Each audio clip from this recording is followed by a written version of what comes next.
Since the beginning of time, I have been notorious for having really bad cases of this Mondays. This Mondays, if you do not know, is that weird feeling where you know that you have to transition from the weekend to work. I love my job. I love being a teacher. I really do.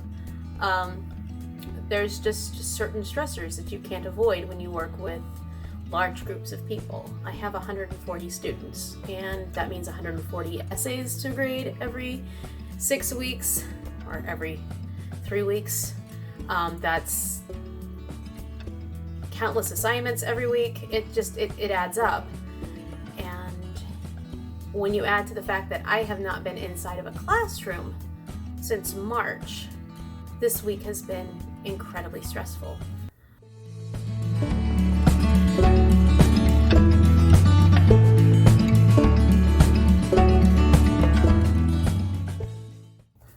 We actually went back to school 2 weeks ago. Physically, the teachers did. But the first week was just kind of a transitional period for us to get used to the building and whatnot. Some of us, like me, are brand new to the school, and we needed to learn where everything was. I still don't know where everything is. It's kind of crazy. But last week, starting Monday, was our first day back with kids. And it created the longest week of my teaching career. Every day felt like a Monday. I came home on the actual Monday, and I had essays to grade and put into the grade book for the end of the term. I had to then track down essays that weren't turned in so that I could acknowledge the fact that I had tried to make sure that the essays were turned in. Tuesday was more of the same. It was a little stressful because we had our first presumptive case of COVID on campus. And that was a little nutty. Some of our kids decided then, we don't want to come back after all. They went and they decided to switch to back online. Wednesday was professional development, which is always mentally, emotionally exhausting. There's something about professional development that is just more draining than actually being in school. Then the rest of the week was just dragged. I looked at my kids on Friday and I was like, what's going on? Does it feel like it's still Monday to you guys? And they were like, and I feel like part of all of this mental angst was due to the fact that I just had not reestablished my routines. I am a creature. I have severe ADHD. I have been diagnosed. I have been on meds before in college. And I have discovered that my number one coping mechanism is to have a routine established, to know where everything is at night, so that I know where everything is in the morning. And with not being on campus, any campus for 7 months, I got very comfortable being at home and being able to get up, get dressed, go into my office and teach from my office, and drink my coffee and make my coffee in the breaks in between or during my planning period, or coming in at lunchtime into my kitchen and having a nice warm home-cooked lunch with my husband. Then just signing off at the end of the day and making dinner. Even though I don't have a very long commute, this lack of my routine changing has really been a draining experience for me, because every morning feels chaotic and I don't do well with chaos. I like a plan. So I decided I need to come up with one. So I started taking simple steps to make my mornings more smooth. First off, I started feeding my animals, my livestock, outdoor animals, my chickens and my rabbit, at night, because they're usually asleep. They'll wake up in the morning, they'll see their food, they'll eat their food. They don't tend to be opportunistic eaters. I'm very lucky in that. They just kind of graze. And by feeding them at night, I don't have to worry about getting up earlier in the morning and going out there and taking care of that so I can dedicate my time to getting myself prepared for the day. Would this work on a larger scale farm? No, it wouldn't. Does it work for now? Yes, it does. The other thing that I'm doing is just kind of a no-brainer, but I didn't think about it because it was a weird transition for me. I started packing my lunch the night before. One of my big problems is because I wanted lunches that I could take to work, that I could eat at room temperature, that were tasty, because morale right now is kind of low. Morale right now is not the best. So I decided that I really needed to rock the creature comforts this week. So I've been taking my lunch. I have a beautiful lunchbox. I love my lunchbox. I like pretty things. Pretty things keep me going. I don't know what it is about me. I don't know if it's, just my personality or my love of good design or what, but I love my lunchbox. And for whatever reason, I was not packing my lunchbox. I was bringing my lunch in this. It is sad. It was a sad sandwich. It was a small, sad sandwich. And by the time lunch was over, I was still hungry and kind of depressed because it was a small, sad sandwich.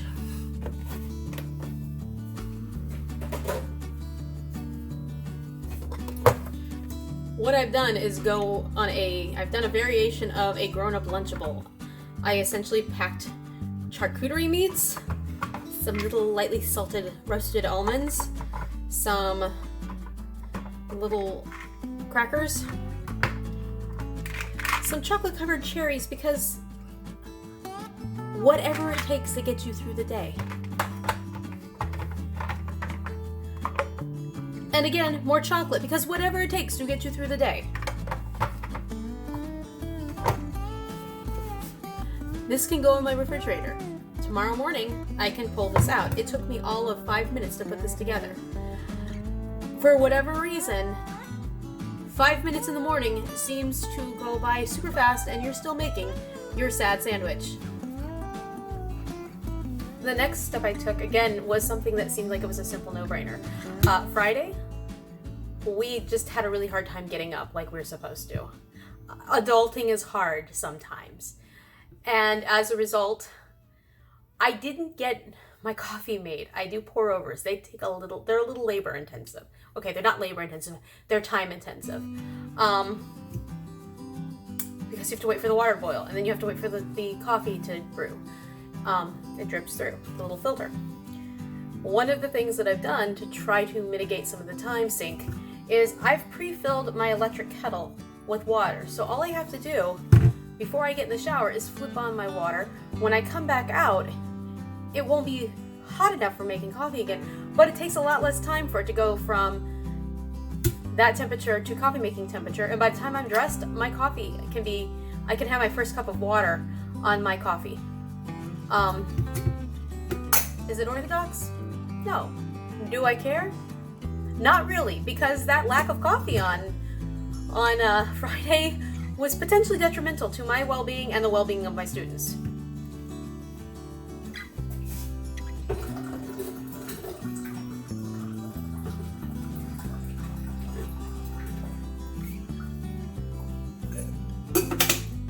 By the way, electric kettles are a freaking lifesaver, not a lightsaber. I don't think those would boil water very well.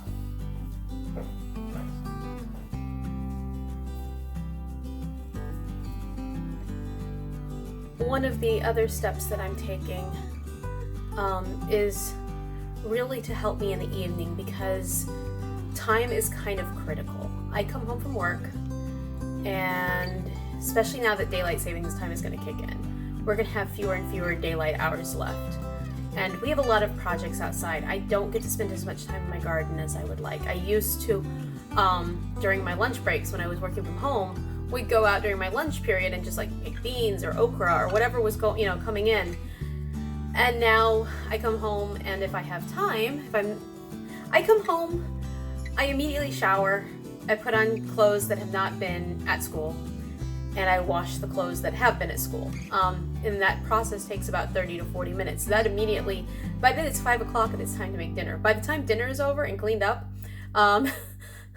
we're running out of daylight to do stuff. And right now we're trying to move a massive chip drop wood pile from our driveway to our back garden to make garden paths, because I wanted wood chip garden paths. I am both a sadist and a masochist, because I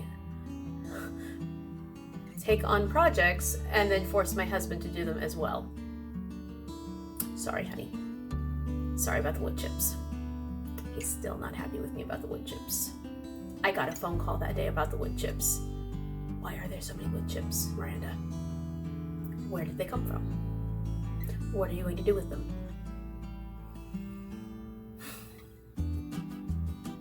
It's a lot of wood chips.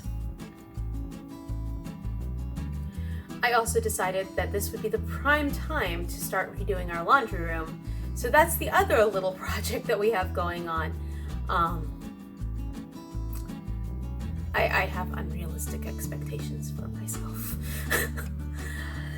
So to deal with this, my goal is to make simple meals on Monday and Tuesday that will net a large number of fit packers full of leftovers that we can pull from until we get to the end of the week, which somehow is better than the beginning of the week because you have the momentum going.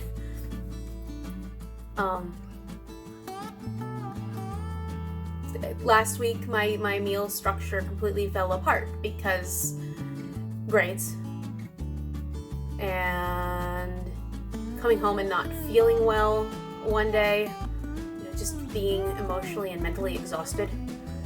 I feel for you. I feel for you parents out there who've had to do, help us with our jobs this past 7 months. This is it's a lot.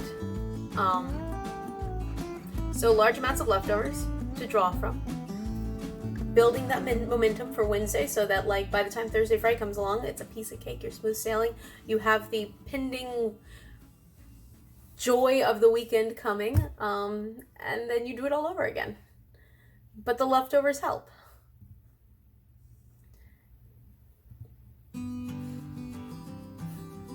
That's the other big project that is going to make my life a lot easier. Starting tomorrow night, this area in my kitchen that is currently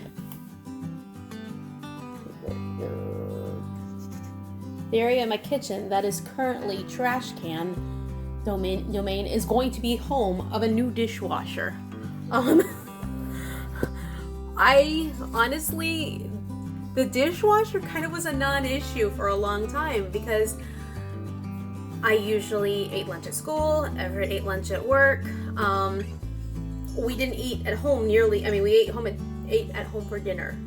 Lunch or breakfast was usually like a cup of oatmeal that we took with us, and we washed our dishes. If I ate lunch at home or if I ate lunch at school and he ate lunch at work as well, we would wash our dishes where we were and bring clean dishes home. That's just how we operated. Dishes pile up really fast when you're having 3 meals a day, even when there's just 2 people. So in August, I decided we should get a dishwasher, and we ordered one, and it was on back order until last week. So now I started school back without my dishwasher that I was supposed to have Labor Day weekend. So that's coming. I'm very excited about this. Simple things, just kind of getting to know knowing yourself as what your needs are. That's the key to surviving anything that is stressful. If you know that you are a creature of routine and your routines get disrupted, you need to establish new routines. You need to do things that are going to help you get through whatever it is that is causing you the anxiety that you're dealing with in life. This is not the video that I intended to make today, but this is the video. This is kind of like one of those things. It's not the hero we wanted, but it's the hero we needed. This was not the video I wanted, but this is the video that I needed to make because it's impacting my ability to make good content. This constant tug and pull on my priorities, and talking to you guys is always a priority. Thank you for taking time to spend with me and Arthur and Monty. Come here, Monty. Oh.